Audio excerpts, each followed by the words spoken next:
কিছু, তাই পাগলের মতো ছুটি তোমার পিছু।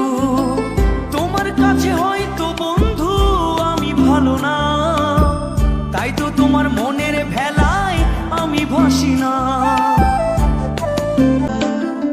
আমার কাছে তুমি মানে সাত রাজার ধন, আমার কাছে তুমি মানে অমূল্য রতন।